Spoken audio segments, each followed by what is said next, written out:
Hello dear student, मैं अमरनाथ मिश्र, इतिहास शिक्षक, आपको आज फिर कुछ एंशिएंट इंडिया से क्वेश्चन हल कराने जा रहा हूं। प्रिय छात्रों, इसके पहले आपने प्राचीन इतिहास के दो चैप्टर, पाषाणकालीन सभ्यता और सिंधु सभ्यता, इन दो चैप्टरों से कुछ क्वेश्चन हल किए। जो भी आपके परीक्षा उपयोगी था उसको बताया गया, और उसमें मैंने ये भी बताया था कि इन क्वेश्चनों का, इन प्रश्नों का स्तर आरओ, एआरओ या लोअर सबऑर्डिनेट तक की परीक्षाओं तक के लिए उपयोगी होगा। इनका स्तर वहां तक का है, ये मैंने बताया था। अब आज उसी में से कुछ क्वेश्चन अभी और हैं, और उन क्वेश्चनों को हिट किया जा रहा है।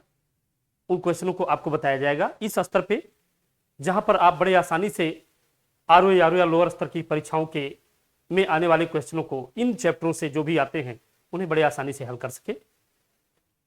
इसमें से हम लोग ये देख लेते हैं कि पहला क्वेश्चन आखिर इसमें क्या है। फर्स्ट क्वेश्चन एकदम कल की तरह से, जैसे कल हम लोगों ने हल किया था उसी तरह आज देखिए। आपका पहला क्वेश्चन है, सिंधु घाटी के निवासियों की सभ्यता को जानने का मूल स्रोत है वहां पाई गई। देखिए इसमें मूल स्रोत की बात कर रहा है ना। सिंधु घाटी सभ्यता के जानने के मूल स्रोत हैं। हिट कहां कर रहा है? मूल स्रोत की बात कर रहा है, ठीक। और आपके ऑप्शन दे रहा है, क्या वे मुहरे हैं? मूल स्रोत जानने के जो वहां पाई गई है, मुहरे, बर्तन, मंदिर, लिपि, ये सब वहां पाई गई है। तो उसमें से, इनमें से मूल स्रोत किसे माना जा सकता है कि यहाँ के निवासियों की सभ्यता के बारे में हम जिनके माध्यम से जान सकते हैं, उसका मूल स्रोत क्या माना जा सकता है? इसमें से क्या वे मुहरे हैं, या बर्तन, जेवर, हथियार और औजार हैं, या वे मंदिर हैं, या वे लिपि हैं? क्या है वे? देखिए सबसे पहले हम आपको इस क्वेश्चन में उत्तर ही बता देना चाहेंगे, वे बर्तन, जेवर, हथियार और औजार हैं, ठीक। सिंधु घाटी के निवासियों की सभ्यता को जानने के मूल स्रोत बर्तन, जेवर, हथियार और औजार हैं। क्यों बर्तन, जेवर, हथियार और औजार हैं? इसके लिए हम लोग को इसलिए जानना है क्योंकि मोहरे, जो वहां पर मोहरे प्राप्त हुई, वे मूल स्रोत नहीं मानी जा सकती। वे एक स्रोत तो मानी जा सकती हैं, लेकिन वे पूरी तरह से मूल स्रोत या मौलिक स्रोत के रूप में उन्हें नहीं माना जा सकता। जो मोहरे वहां पर मिली, ये मोहरे सेलखड़ी की होती थी। सेलखड़ी, शायद आप इसे न जानते हो, लेकिन सेलखड़ी को जान लीजिए। पहले व्हाइट बोर्ड जो होता, ब्लैक बोर्ड होता था, आजकल व्हाइट बोर्ड है। पहले व्हाइट बोर्ड नहीं, ब्लैक बोर्ड होता था, और उस पर खड़िया से लिखा जाता था। वही खड़िया जो चूने के उससे बनाई जाती थी, वही खड़िया सेलखड़ी होती थी, है ना। तो ये जो मोहरे होती थी, ये सेलखड़ी की बनती थी। ये पूरी तरह से सिंधु सभ्यता के निवासियों के बारे में बताने में अक्षम है, पूरी तरह नहीं बता सकती, केवल मोहरे, ठीक। नीचे मंदिर, मंदिरों के बहुत से अवशेष मिले ही नहीं है। इसके बाद है लिपि। सिंधु सभ्यता में 64 मूल लिपि पाई गई। 64 मूल लिपि पाई गई। मुझे लगता है कि मैंने पहले क्लास में शायद इसे बताया था। 64 मूल लिपियां पाई गई। ये गोमुत्रिका पद्धति से लिखी गई थी, है ना। इनको हमने बताया था, गोमुत्रिका यानी गोमुत्रिका पद्धति से लिखी गई थी। और इनको हम लोगों ने ग्रुडफ्रेस्टन, या यूं कह दे कि पिक्टोग्राफ कहा था। पिछले क्लास में हमने बताया था लिपि। लेकिन ये जो लिपियां पाई गई वहां गोमुत्रिका पद्धति में, बाएं से दाएं, दाएं से बाएं, है ना, ये बाएं से दाएं, फिर उसके बाद दाएं से बाएं, ऐसे। तो इस तरह से ये जो पाई गई लिपियां, ये आज तक पढ़ी नहीं जा सकी। तो जब पढ़ी ही नहीं जा सकी है, वहां पे पाई गई, तो ये वहां के निवासियों के या सिंधु सभ्यता के बारे में क्या बता सकती हैं? कुछ विशेष नहीं।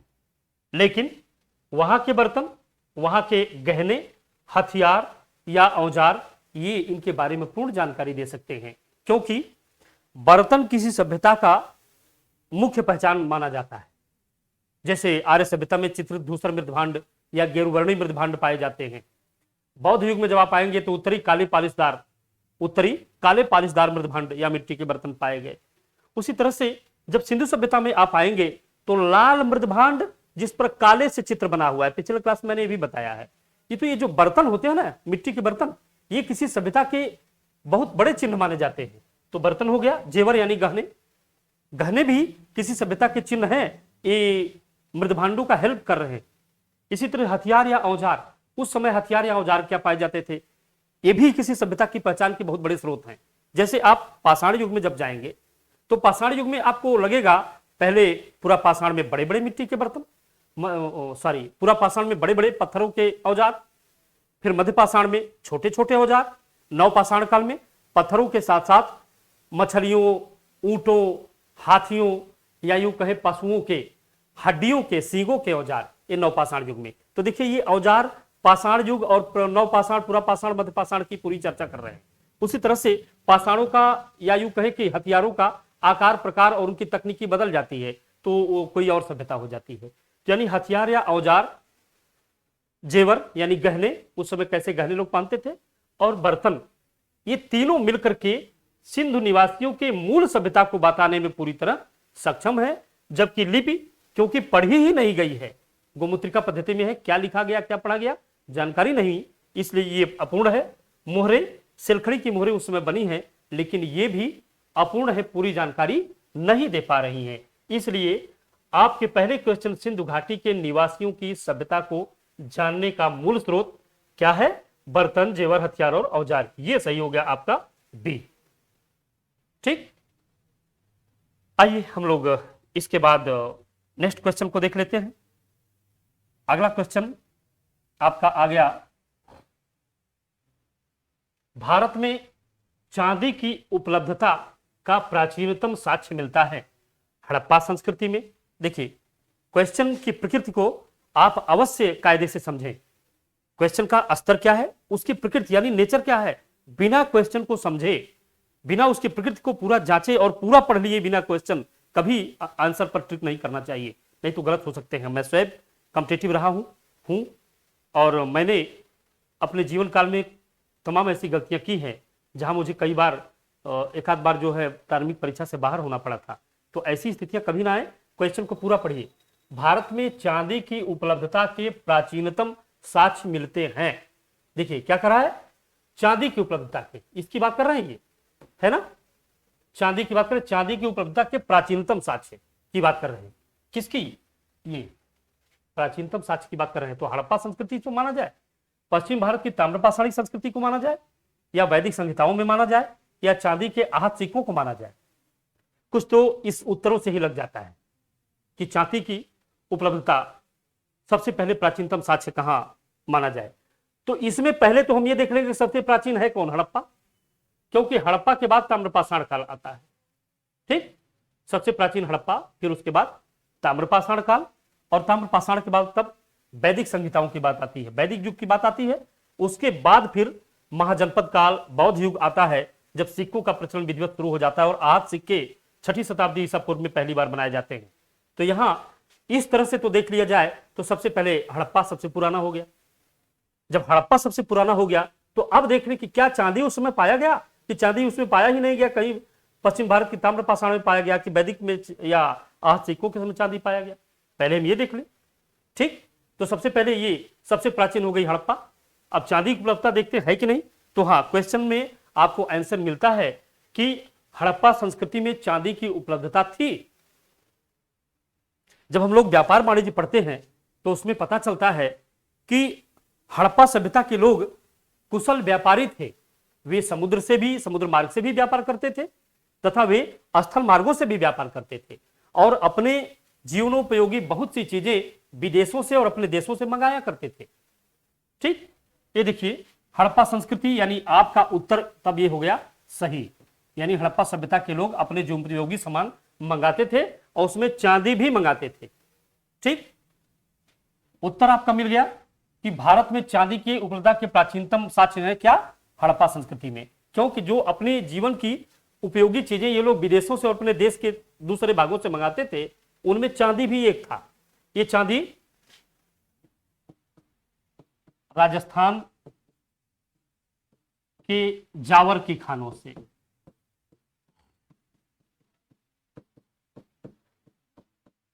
जावर की खानों से मंगाते थे।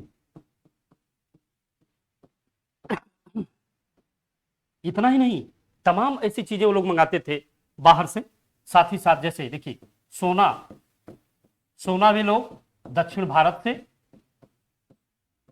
ईरान से मंगाते थे। ठीक, सोना मंगाते थे, है ना। इसी तरह से वे लोग और तमाम तमाम ऐसी चीजें मंगाया करते थे। आप कह सकते हैं कि ये सारी चीजें कहां कहां से आती थी। जैसे हरित मणि, ये भी दक्षिण भारत से आती थी। हीरे, ये भी दक्षिण भारत से आते थे।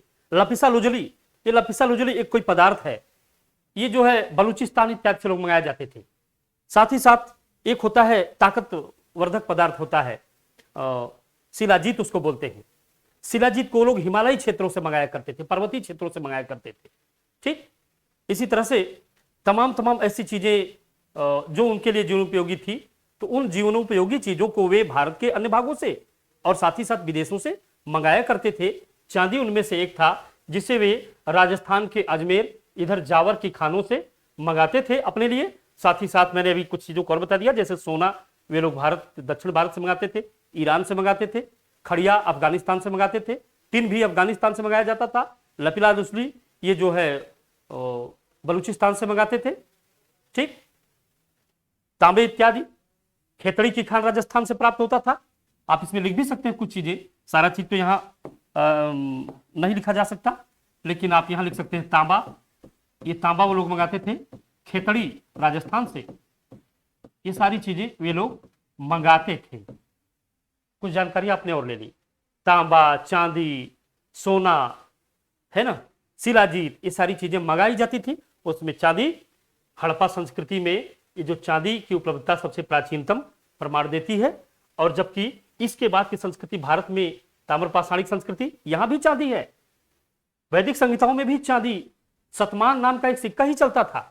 यहां देखिए, वैदिक संस्कृति में सतमान एक चांदी का सिक्का था, है ना, चांदी का सिक्का, यानी चांदी यहां भी है। ये देखिए चांदी इन समय में भी है, ऐसा नहीं कि इस समय चांदी नहीं है। आज सिक्कों में भी चांदी के वो जो है चीजें बनाई जाती थी, मंगाई जाती थी। इन समय भी चांदी है। वैदिक संहिताओं में भी चांदी है। पश्चिम भारत की ताम्रपाषाणिक संस्कृति में भी इस समय भी चांदी है। वहां ताम्रपाषाणिक स्थल एक है कुणाल, कुणाल से चांदी का एक मुकुट मिला है। ध्यान दीजिएगा इस पर। ताम्रपाषाणिक स्थल एक है, वो है जिसका नाम है कुणाल। कुणाल से चांदी का एक मुकुट मिला है। तो मिला तो चांदी सभी जगह से, लेकिन यहां कह रहा है सबसे प्राचीनतम प्रमाण, तो सबसे प्राचीनतम प्रमाण हो जाएगा हड़प्पा संस्कृति से। यहां राजस्थान के जावर की खानों से, अजमेर की खानों से ये लोग चांदी मंगाते थे। शेष जो चीजें मंगाते थे वो भी आपके सामने। चलिए हम लोग नेक्स्ट क्वेश्चन के बारे में देख लेते हैं। और अब हम लोग अगला क्वेश्चन देख लेते हैं। ये क्वेश्चन है, यहां मिलान करना है, बड़े ध्यान से मिलान किया जाता है परीक्षाओं में। और यहां कूट 1 या सूची 1 प्राचीन स्थल और सूची 2 पुरातात्विक खोज का स्थल, इनको सुमेलित करना है और सूचियों के नीचे दिए गए कोड का सही उत्तर चुनना है, कौन किससे संबंधित है। और तब आप अपने इसमें जो है ये यहां पर आप प्राप्त करेंगे कि आखिर इसमें से कौन सही है। ठीक, देखते जाइए स्टूडेंट। यहां आपको विशेष रूप से ध्यान देना होगा कि प्राचीन स्थल कौन है और यहां कौन सी पुरातात्विक खोज हुई है, क्या यहां चीजें मिली हैं। जैसे पहले देखिए लोथल, है ना, ये जो लोथल है, लोथल में मिला है गोदीबाड़ा, ऐसे मिला दीजिए। लोथल का गोदीबाड़ा ये गुजरात में है। गुजराती भाषा में बंदरगाह को गोदीबाड़ा बोला जाता है। गुजराती भाषा में बंदरगाह को गोदीबाड़ा बोलते हैं, है ना। तो ये गोदीबाड़ा यानी बंदरगाह है, ये गुजरात में है। तो लोथल का गोदीबाड़ा। कालीबंगा में देखिए जुता हुआ खेत मिला है, कालीबंगा का जुता हुआ खेत। ठीक, चलिए धौलावीरा, ये धौलावीरा जो है, यहां हड़प्पा लिपि के बड़े आकार के 10 शिलालेख प्राप्त हुए हैं। साथ ही साथ ये धौलावीरा एक बृहत्तर नगर है। ठीक, धौलावीरा यानी इसकी चर्चा आप केवल इतने के रूप में नहीं कर सकते, वैसे धौलावीरा से ये हड़प्पा लिपि के बड़े आकार के शब्द तो मिले हैं, एक 10 शिलालेख भी मिला है, लेकिन यहां इसके बारे में और भी जानिएगा कि यह एक विशाल नगर भी है।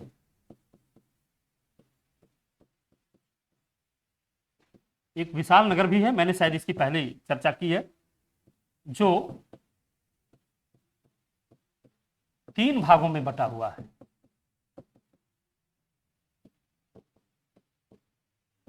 ये 3 भागों में बटा है और इसमें है पूर्वी टीला, दूसरा है पश्चिमी टीला और तीसरा है मध्यमा नगर और मध्यमा नगर। ये 3 भागों में बटा हुआ क्षेत्र है। अमूमन जब आप सिंधु सभ्यता को पढ़ेंगे तो सिंधु सभ्यता में एक चीज बड़ा विचित्र ढंग से मिलती है। प्रत्येक नगर सिंधु सभ्यता का जो भी नगर खोजा गया, हड़प्पा, मोहनजोदड़ो, चन्नूदड़ो, जुडेरजोदड़ो, या यूं कहूं कि कालीबंगा, दायमाबाद, मांडा, चाहे जितने भी नगर खोजे गए, बनवाली, कोटदीजी, चन्नूदड़ो, लोथल, सारे के सारे नगरों में एक बहुत बड़ी विशेषता है, वे 2 भागों में बटे हुए पाए गए, पूर्वी टीला और पश्चिमी टीला। मैंने इसके पहले मार्टिमर व्हीलर का नाम लिया होगा। मार्टिमर व्हीलर नाम के विद्वान ने ही हड़प्पा सभ्यता में जो 2 टीले पाए गए, पूर्वी और पश्चिमी टीले को माउंट एबी नाम दिया था, क्योंकि पश्चिमी टीले को नगर टीला, दुर्ग टीला बोला जाता था और पूर्वी टीले को नगर टीला बोला जाता था। तो यानी हड़प्पा सभ्यता या सिंधु सभ्यता में जो भी नगर पाए गए वो 2 भागों में बटे थे और इसमें पश्चिमी टीले उसको दुर्ग टीला कहा जाता था, जिसको मार्टिमर व्हीलर ने माउंट एबी बोल दिया था, और पूर्वी भाग को या पूर्वी टीले को नगर टीला। लेकिन यहां धौलावीरा से जो मिला है ये 3 टीला मिला है, पूर्वी टीला, पश्चिमी टीला और मध्यमा नगर। एक विशेषता ये भी है इसकी। और यहां हड़प्पा लिपि के बड़े आकार के 10 शिलालेख भी प्राप्त हुए हैं, ये भी सच है। अब इसके बाद तो आप आ जाएंगे बनवाली। बनवाली में पक्की मिट्टी की बनी हुई हल की प्रकृति मिली है। क्या क्या चीजें वहां से मिली है? ये पुरातात्विक वस्तुएं ये प्राप्त हुई हैं, यानी इसके आधार पर उत्तर आपका कौन सा सही हो जाएगा आप देखिए। यानी 1 2 3 4 इनके मिलान बिंदु कैसे हैं? ए का 2, बी का 1, यानी यहां से देखेंगे आप ए का 2, बी का 1, फिर सी का 4 और डी का 3, यानी आपका उत्तर सही हो गया ये। ठीक, मिलान कर लीजिए। कहां से क्या चीजें मिली हैं यह जानना बहुत जरूरी होता है। जब हम लोग सिंधु सभ्यता या पाषाण काल की सभ्यता पढ़ाते हैं तो कहां से क्या चीजें मिली हैं इसको हम लोग विधिवत बताते हैं, और ये बार बार परीक्षाओं में हिट होता है, पूछा जाता है। लोअर या पीसीएस या यूं कहें कि समीक्षा अधिकारी में तो विशेष रूप से ये सारी चीजें हिट की जाती हैं, तो इसलिए ये चीजें मिला ली गई और मिला करके हाँ इसमें जो आपको और चाहिए था वो मिल गया, है ना। ये कालीबंगा जुता हुआ खेत जहां से प्राप्त हुआ, ये राजस्थान में है। राजस्थान के गंगानगर जिला, ये राजस्थान का गंगानगर जिला जहां से जुता हुआ खेत मिला है ना। ध्यान रहे, शायद कभी क्वेश्चन भी मिल जाए यहीं से, यानी राजस्थान का जो गंगानगर जिला जहां से ये कालीबंगा नामक नगर मिला है, इसकी खोज डॉक्टर अमलानंद घोष ने किया था। खोज किसने किया था? डॉक्टर अमलानंद घोष। आप यहां लिख सकते हैं, इसके खोजकर्ता थे डॉक्टर ए घोष, और डॉक्टर ए घोष ने केवल यहां जुता हुआ खेत ही नहीं पाया बल्कि यज्ञवेदियों के निशान भी यहीं से मिले हैं। ठीक, तो यहीं से आप लिख सकते हैं यज्ञवेदियों के निशान भी यहीं से मिले।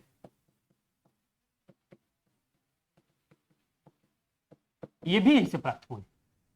इतनी चीजें मिल गई आपको। कालीबंगा से यज्ञवेदियों का निशान मिला, कालीबंगा से जुता हुआ खेत मिला। ये कालीबंगा कभी कभी पूछ दिया जाता है ये है कहां, तो आप कह सकते हैं ये राजस्थान के गंगानगर जिले में।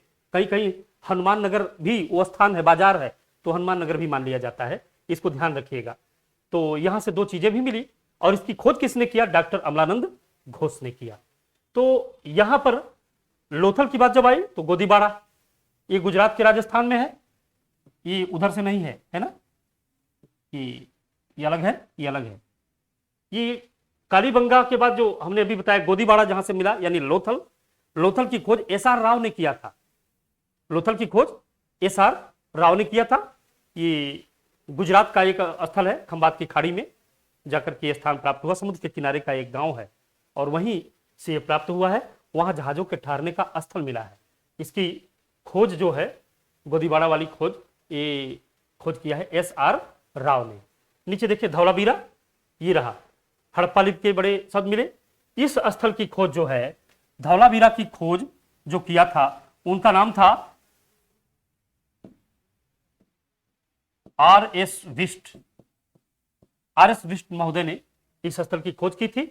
और देखिए बनवाली, बनवाली को भी RS विस्ट ने खोजा था, जहां से पक्की मिट्टी की बनी हुई हल्की प्रकृति मिली है। इसको भी लिख सकते हैं खोजकर्ता RS विस्ट। ठीक, इसके भी खोजकर्ता RS विस्ट, यानी धौलावीरा और बनवाली दोनों को एक खोजकर्ता RS विस्ट। और यहां से पक्की बनी हुई हल प्राप्त हुआ, यहां से हड़प्पा लिपि के आकार प्राप्त हुए। ऊपर की सारी चीजें आपके सामने हो गई। यज्ञ वेदियों का निशान भी हमने बता दिया, ताकि क्वेश्चन जो मिले उसमें जो भी आपको दिया जा सके वो सब प्राप्त हो। राजस्थान के गंगानगर जिले में है खोज, ये डॉक्टर अमलानंद घोष ने किया। और ये सामने आपके अगला, यानी आप में उत्तर क्लियर, ये हो गया सही। अगले क्वेश्चन ग्रुप में हम लोग देख रहे हैं कि नेक्स्ट क्वेश्चन क्या है। अगला क्वेश्चन चौथा, इस चौथे क्वेश्चन को हम लोग देखते हैं तो यहां आता है सूची 1 को सूची 2 से सुमेलित कीजिए। बिल्कुल उसी तरह का क्वेश्चन जैसे पिछला वाला था तीसरा, उसी तरह से चौथा क्वेश्चन। इसमें कह रहा सूची 1 को सूची 2 से सुमेलित कीजिए और सूचियों के नीचे दिए गए कूट का प्रयोग कर सही उत्तर चुनिए। इसमें भी बिल्कुल उत्तर मिलाने की जो है क्रम मिलाने की बात कर रहा है। और इसमें क्रम मिलाते समय हम लोग देख लेते हैं, ये आपके नीचे है सामने, इसे होना चाहिए मांडा, है ना। चलिए मांडा, ये कह रहा है मांडा की स्थिति कहां, क्या राजस्थान में मांडा, दायमाबाद क्या हरियाणा में है, कालीबंगा क्या जम्मू कश्मीर में है, राखीगढ़ी क्या महाराष्ट्र में है। यही तो हमें मिलाना है, कौन कहां है। प्रिय छात्रों, इसी नाते जब हम आपको पढ़ाते हैं तो जहां तक हो सकता है जो स्थल वहां से कुछ प्राप्त वस्तुएं हैं, तो मैं ये भी बताते चलता हूं कि यह स्थल कहां है। मैं ये भी बताने का वही कोशिश करता हूं कि ये स्थल किसके द्वारा खोजा गया, या ये भी बता देता हूं कि इस स्थल से और क्या क्या मिला है। देखिए अब यहां स्थल ही आ गए कि ये जगह स्थित कहां है ना। देखिए मांडा, ये मांडा जो है ये जम्मू कश्मीर में है। कैसे हम लोग उत्तर चुन लेते हैं इसमें देख लीजिए। ये दायमाबाद जो है ये महाराष्ट्र में है।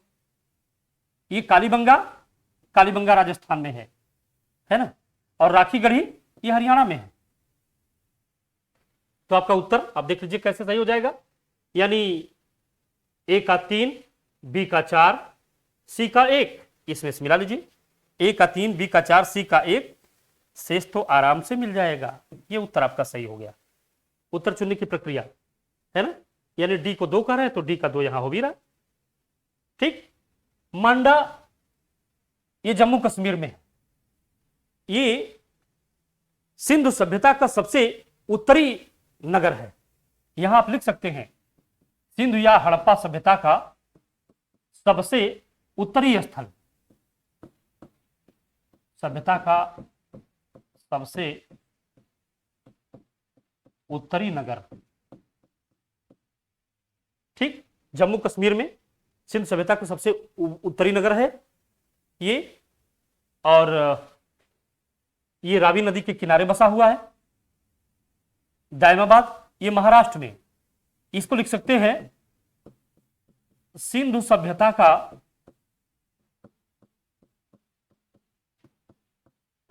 सबसे दक्षिणी नगर। ये सबसे उत्तरी नगर, ये सबसे दक्षिणी नगर है ना। ये महाराष्ट्र की प्रवरा नदी के किनारे है, प्रवरा नदी तट पर। क्यों लिख रहा हूं मैं ये, कहीं पता चले नदी ही पूछ दिया है ना, नदी ही पूछ दे रहा हूं किस नदी के किनारे है, तो महाराष्ट्र में प्रवरा नदी के किनारे ये दायमाबाद स्थित है। ये सिंधु सभ्यता का सबसे दक्षिणी नगर है।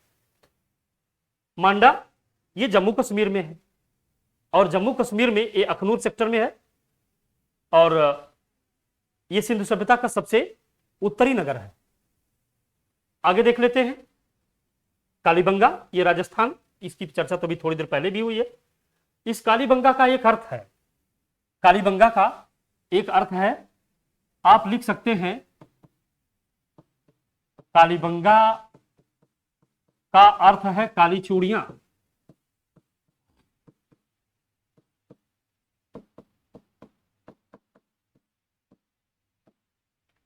कालीबंगा का अर्थ क्या है? काली चूड़ियां। राजस्थान के गंगानगर जिले में है।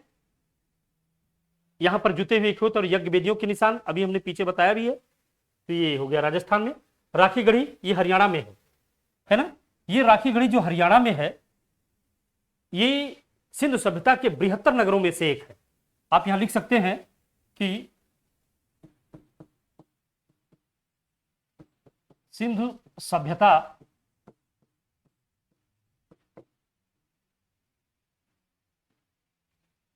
का एक विशाल नगर, मैंने इनके क्लास के पहले आपको बताया था 4 विशाल नगरों की चर्चा होती है। वो है मोहनजोदड़ो, हड़प्पा, राखीगढ़ी, धौलावीरा। मैंने इसके पहले बताया भी है।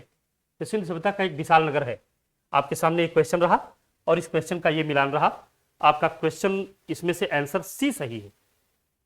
आइए हम नेक्स्ट इसके आगे चर्चा कर लेते हैं। 5वां क्वेश्चन, रंगपुर जहां हड़प्पा के समकालीन सभ्यता थी, ये रंगपुर है कहां?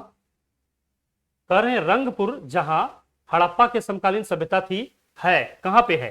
क्या ये पंजाब में है, पूर्वी उत्तर प्रदेश में है, सौराष्ट्र में है, राजस्थान में है, कहां पर है ये देखिए फिर से स्थान पूछ दिए। यही कारण कि जब मैं आपको क्वेश्चन हल कराता हूं तो उस समय स्थान भी बता देता हूं फला जगह पर है, नदी भी बता देता हूं फला जगह पर है, खोज किसने किया ये भी बता देता हूं, और जहां तक हो सकता है क्या पाया गया ये भी बता देता हूं। देखिए अब आपसे क्वेश्चन ही पूछ दिया कि रंगपुर है कहां, क्या वो पंजाब में है? नहीं जी, रंगपुर पंजाब में नहीं है। पूर्वी उत्तर प्रदेश में है, सवाल ही नहीं उठता। सिंधु सभ्यता का सबसे पूर्वी स्थल आलमगीरपुर है और वो मेरठ में है ना। यहां आप लिख सकते हैं, मैं लिख भी दे रहा हूं।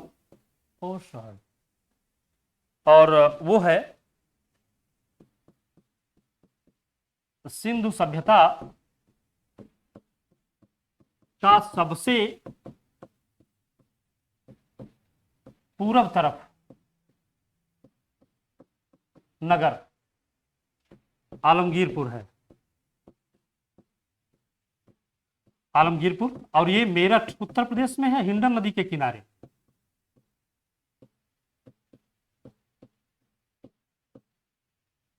हिंडन नदी तट पर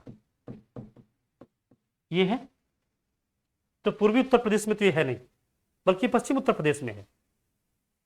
तो ये क्वेश्चन इसका मतलब नहीं सही रहा। पंजाब, क्या आप सौराष्ट्र पंजाब, क्या पंजाब में मान लिया जाए रंगपुर? जी नहीं, पंजाब में एक स्थल है जहां से एक कुत्ता और मालिक को एक साथ दफनाया गया पाया गया है। इस स्थल का नाम है रोपड़। पंजाब में रोपड़ है। यहां मालिक और कुत्ते की एक साथ दफनाई हुई कब्र मिली।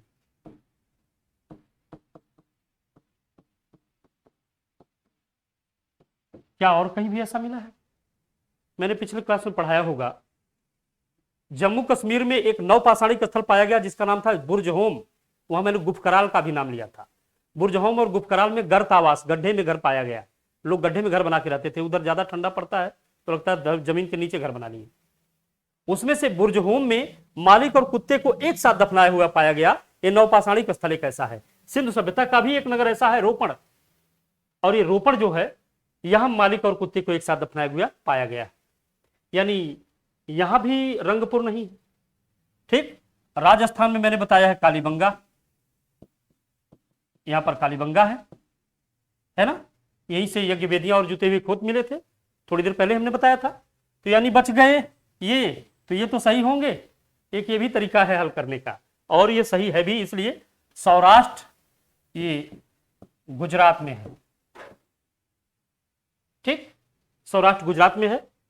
और यहीं पर सौराष्ट्र में रंगपुर है।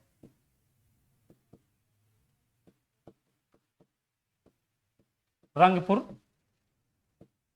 से धान की भूसी प्राप्त हुई।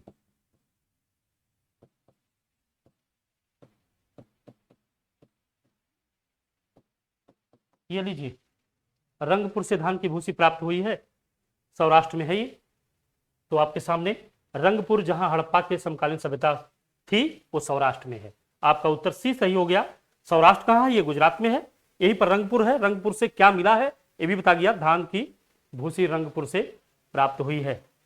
ठीक, इस स्थल की खोज एमएस वत्स, रंगपुर की खोज एमएस वत्स और एसआर राव ने किया था, यह भी जानते रहिएगा।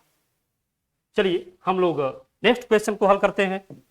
और अगला क्वेश्चन आपका आ गया छठा। सिंधु घाटी के लोग विश्वास करते थे, मतलब इनका है कि वो लोग किस चीज में विश्वास करते थे? सिंधु घाटी के लोग आत्मा और ब्रह्म में विश्वास करते थे, कर्मकांड में विश्वास करते थे, यज्ञ प्रणाली में विश्वास करते थे, या मात्र शक्ति में विश्वास करते थे?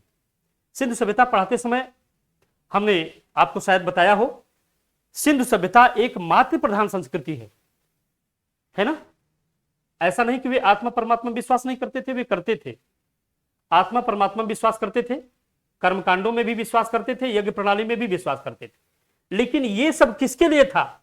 मातृसत्ता की पूजा करने के लिए ये सारी चीजें थी। इसलिए ये क्वेश्चन सही हो जाएगा, ध्यान से इसको समझिएगा। सिंधु घाटी के लोगों का आत्मा और ब्रह्म में भी विश्वास था, इन लोगों का कर्मकांडों में भी विश्वास था, क्योंकि बाकायदे कालीबंगा से यज्ञ वेदियां प्राप्त हुई हैं, और यज्ञ वेदियों के आधार पर भी यही कहा गया कि वहां पर पुरोहित वर्ग भी रहा होगा, और पुरोहित वर्ग कर्मकांड का कार्य करता है, ज्ञान देने का कार्य करता है, अपने यजमान को जो है उनके धार्मिक उन्नयन का कार्य करता है। तो ये कर्मकांड भी है, सही तो ये भी हो गया। यज्ञ प्रणाली भी है, क्योंकि कालीबंगा से मैंने यज्ञ वेदियों के निशान की बात की कि वहां जुते हुए खेत और यज्ञ वेदियां प्राप्त हुई, तो यज्ञ प्रणाली भी तो है। आत्मा परमात्मा विश्वास भी है, बाकायदे अंत्येष्टि संस्कार पाए गए हैं। समाधान यानी कई तरीके से, 3 तरह से समाधान कम से कम वहां मिला है, पूर्ण समाधान, आंशिक समाधान, दाह संस्कार, ये सारा कुछ मिला है। तो आत्मा परमात्मा में विश्वास है। लेकिन मातृशक्ति की जहां तक बात आए, तो ये सारी चीजें किस लिए की जाती थी? मातृशक्ति यानी मातृ देवी की पूजा के लिए की जाती थी। इसलिए सिंधु घाटी के लोग विश्वास करते थे मातृशक्ति में। ये भी जान लीजिए, अत्यधिक स्त्री मूर्तियां प्राप्त हुई हैं। ये मातृशक्ति की जहां तक बात आए तो आप लिख सकते हैं कि हड़प्पा से प्राप्त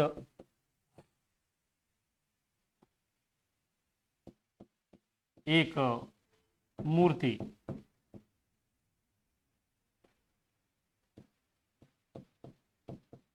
स्त्री गर्भ से निकलता पौधा,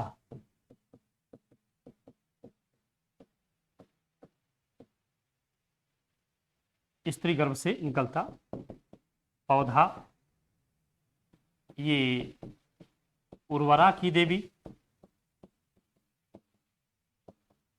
या मातृदेवी मानी गई।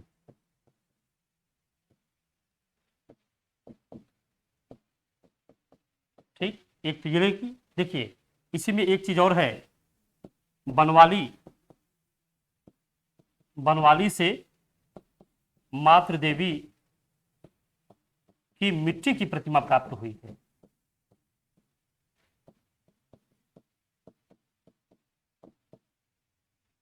ठीक, इसी तरह से सिंधु सभ्यता या हड़प्पा सभ्यता में अधिकांश स्त्री मूर्तियां प्राप्त हुई हैं, और देवी की पूजा करने के लिए भी देखिए, स्त्री गर्भ से निकलता पौधा, इसे उर्वरा की देवी या मातृ देवी कहा गया। बनवाली से मातृ देवी की प्रतिमा मिल रही है, तो ये मातृ देवी की मुख्य रूप से पूजा करते थे लोग। ये मातृ सत्तात्मक समाज था। हड़प्पा या सिंधु सभ्यता का जो समाज था, सिंधु समाज मातृ प्रधान संस्कृति वाला था, मातृ देवी की पूजा होती थी।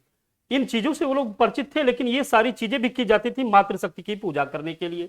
इसलिए आपका क्वेश्चन सही हो गया, सिंधु घाटी के लोग विश्वास करते थे मातृशक्ति में। ठीक, आइए हम आगे चलते हैं। और नेक्स्ट क्वेश्चन आपका आ गया, आप मोहनजोदड़ो एवं हड़प्पा की पुरातात्विक खुदाई के प्रभारी थे।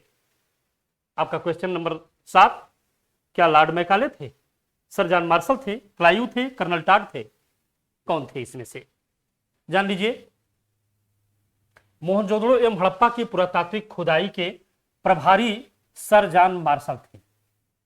ठीक, सर जॉन मार्शल। ये लॉर्ड मैकाले हड़प्पा सभ्यता या सिंध सभ्यता के खुदाई के प्रभारी नहीं थे, बल्कि लॉर्ड मैकाले तो 1833 में विलियम बेंटिक के काउंसिल के विधि सदस्य थे, है ना, लीगल मेंबर थे लॉर्ड मैकाले। और ये वही मैकाले हैं जिन्होंने रिकमेंड किया कि भारत में अंग्रेजी माध्यम से शिक्षा दी जाए। तो ये मैकाले सिंध सभ्यता से जुड़े हैं नहीं? आप यहां लिख सकते हैं कि लॉर्ड मैकाले जो है, सॉरी, मैकाले जो है इन्हीं के रिपोर्ट के आधार पर गवर्नर जनरल मिस्टर बैंकिंग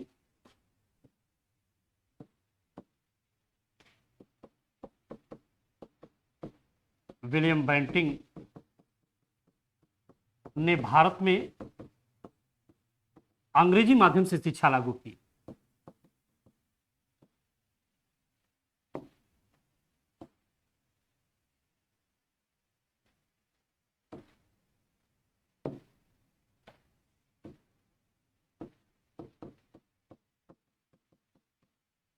अंग्रेजी शिक्षा लागू किया था। तो ये तो इससे संबंधित है नहीं। रहे sir John Marshall, Clive, Lord Clive के बारे में फेमस है, पूछना ही नहीं है। Lord Clive east India company में एक क्लर्क होकर आए थे, और जब इन्होंने प्लासी के युद्ध में भाग लेते हुए जल सेनापति वाटसन के साथ इन्होंने प्लासी के युद्ध में बेहतरीन ढंग से पार्टिसिपेट किया और बंगाल के नवाब सिराजुद्दौला को परास्त कर दिया, प्लासी का युद्ध जीत लिया, तो ये बंगाल के पहले गवर्नर हुए। तो आप लिख सकते हैं बंगाल के पहले गवर्नर थे।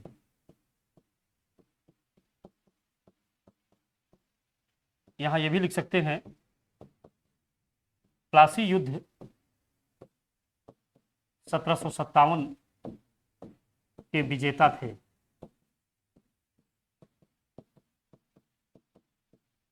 देखिए ये भी नहीं है। क्लाइव की बात हो गई।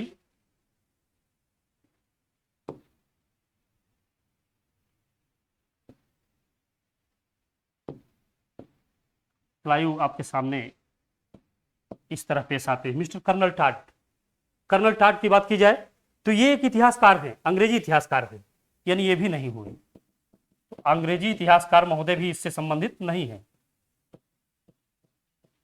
इतिहास हल करने का बड़ा विचित्र सा माध्यम। तो फिर बचा कौन? Sir John Marshall. ये सर जॉन मार्शल 1921 से बहुत पहले 1902 में ही सबसे पहले ये इंडियन आर्कियोलॉजिकल सर्वे के डायरेक्टर बनाए गए थे, यानी भारतीय पुरातत्व विभाग के महानिदेशक बनाए गए। जब 1861 में भारत में आर्कियोलॉजिकल सर्वे विभाग बनाया गया तो 1871 आते आते उसको सरकारी विभाग बना दिया गया, और लॉर्ड कर्जन के समय 1902 में इसी सर जॉन मार्शल को इस आर्कियोलॉजिकल सर्वे या कहे पुरातत्व विभाग का डायरेक्टर या महानिदेशक बना दिया गया। और इसी व्यक्ति के निर्देशन में हड़प्पा और मोहनजोदड़ो दोनों स्थलों की खुदाई हुई थी। ये वही जॉन मार्शल है। आपके क्वेश्चन में स्पष्ट हो गया, ये मोहनजोदड़ो में हड़प्पा की पुरातात्विक खुदाई के प्रभारी मिस्टर जॉन मार्शल थे। इसमें अब कोई शक नहीं रहा। 1921 1922 निर्देशन इसने किया, जबकि खुदाई करवाई हड़प्पा की दयाराम साहनी ने, और मोहनजोदड़ो की खुदाई करवाई डॉक्टर राखाल दास बनर्जी ने। It's your question. नेक्स्ट देखते हैं।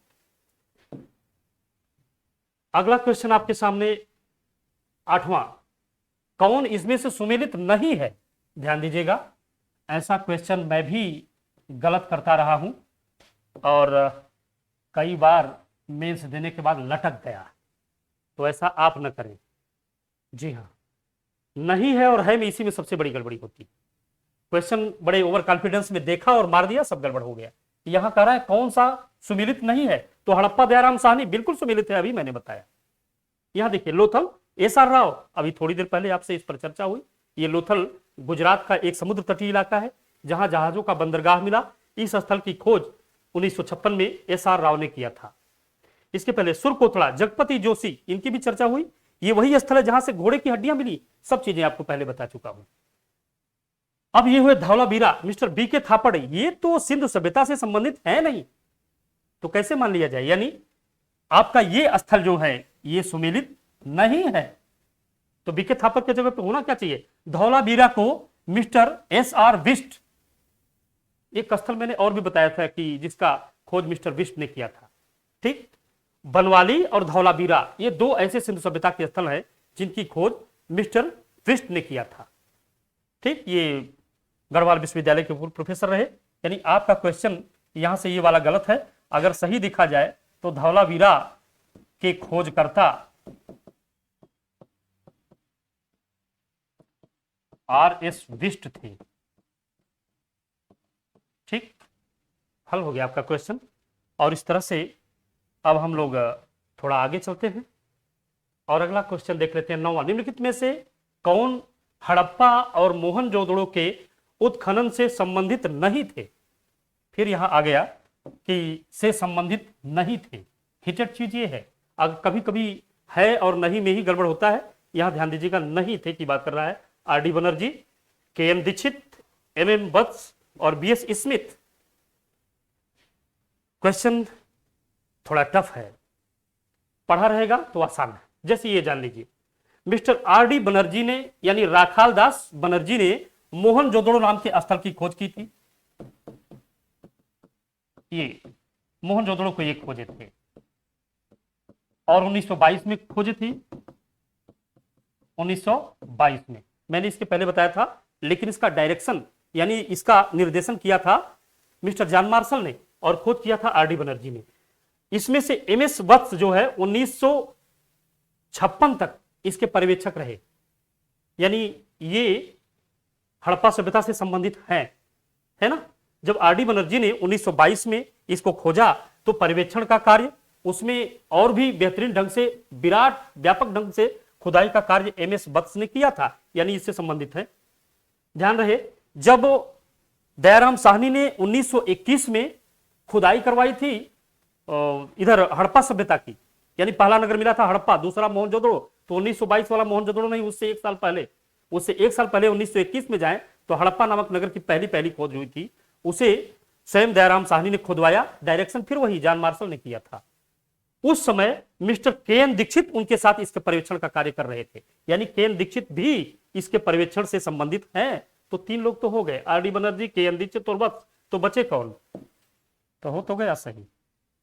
अगर 3 गड़बड़ है मामला तो एक तो उसमें सही होना ही है। और ये भी जान लीजिए, ये स्मिथ एक इतिहासकार हैं, ये हड़प्पा सभ्यता या किसी अन्य पाषाण सभ्यता से संबंधित व्यक्ति है नहीं, ये एक इतिहासकार हैं। ये वही व्यक्ति है जिन्होंने समुद्रगुप्त को भारत का नेपोलियन कहा था।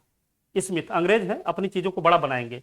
नेपोलियन अपने जीवन में 2 युद्ध हारे थे और मार डाले गए। 100 युद्ध लड़ने वाले समुद्रगुप्त 100 युद्ध अपने जीवन में लड़े, कभी हारे नहीं, लेकिन कहा जाता है वो भारत के नेपोलियन है। पता नहीं कैसे नेपोलियन की तुलना कर रहे हैं, लेकिन अब है, हम लोगों का आयोग ऐसे ही मानेगा, तो मान लिया जाता है। स्मिथ, इनके बारे में आप इतनी जानकारी यहां ले लीजिए, इन्होंने ही समुद्रगुप्त को भारत का नेपोलियन कहा। ये एक जानकारी आपके सामने हो गई। तो भारत का नेपोलियन इन्होंने कहा था, तो यानी ये थे क्या, इतिहासकार थे, ये कलाविद थे, पर्सी ब्राउन के साथ मिलकर कार्य करते थे, कलाविद थे और ये भारत में भारतविद यानी एक भारत के बेहतरीन इतिहासकार थे। तो ये आपके सामने क्वेश्चन, आपका आंसर सही हो गया डी, 9 में डी सही है। तो हम लोग इसके आगे देख लेते हैं अगला क्वेश्चन क्या है। अगला क्वेश्चन आपके सामने है, सिंधु सभ्यता की विकसित अवस्था में निम्नलिखित में से किस स्थल से घरों में कुएं के अवशेष, देखिए यहां कुएं की बात कर रहे हैं, यानी इस पर ध्यान दीजिएगा, हीटेड यहां कुआं है। क्वेश्चन जो भी सिविल में आते हैं उसमें क्वेश्चन पढ़ना बहादुरी, क्वेश्चन करना बहादुरी बिल्कुल नहीं। हर लड़का जो बैठता है सिविल का परीक्षा देने वो बहुत विद्वान होता है, उसमें जरा सी कमी नहीं होती, नहीं विद्वान होगा तो बैठ ही नहीं पाएगा। कमजोर लड़का पढ़ता है क्वेश्चन पढ़ने में। अब क्वेश्चन पढ़ने का तरीका देखिए, हिट क्या कर रहा है। इनके पूरे क्वेश्चन में पूछने का सबसे बड़ा हिटेड चीज है वो है कुआं, और कुछ नहीं। कुआं आपने पकड़ लिया, पूरा क्वेश्चन हल हो जाएगा। अब उसकी जानकारी हमें होगी नहीं होगी तो मैं बता ही रहा हूं। सिंधु सभ्यता की विकसित अवस्था में निम्नलिखित में से किस स्थल से घरों में कुओं के अवशेष मिले हैं? देखिए हड़प्पा, यहाँ घरों में कुएं नहीं मिले। हम लोग जब सिंधु सभ्यता पढ़ते हैं यहाँ घरों में कुएं की बात नहीं हुई, मातृ देवी की प्रतिमा की बात हुई है। यहाँ पर एक जालनुमा रचना मिली है, एक बर्तन मिला है, उस पर मछुआरे का चित्र मिला है, शंख का बना बैल मिला है, पीतल का इक्का मिला है। ये सारी चीजें यहां से मिली है। यहां से कुएं जैसी बात नहीं। कालीबंगा, लोथल और मोहनजोदड़ो। लोथल मैंने भी थोड़ी देर पहले आपको बता ही दिया, तो यहाँ क्या बताऊं। लोथल का गोदीबाड़ा यानी जहाजों का बंदरगाह, एसआर राव गुजरात वाला गांव पीछे बताया हूं।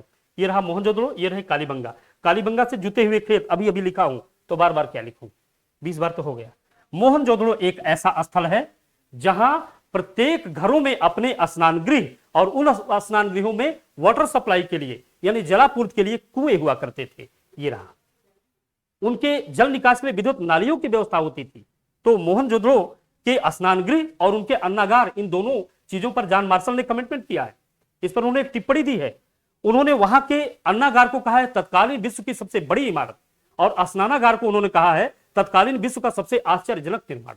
बाथरूम को, स्नानागार को सबसे आश्चर्यजनक निर्माण। तो स्नानागार जो होता था उसमें जलापूर्ति के लिए मोहनजोदड़ो के प्रत्येक घरों में कुएं होते थे। तो ये आपका क्वेश्चन सही है। 10वां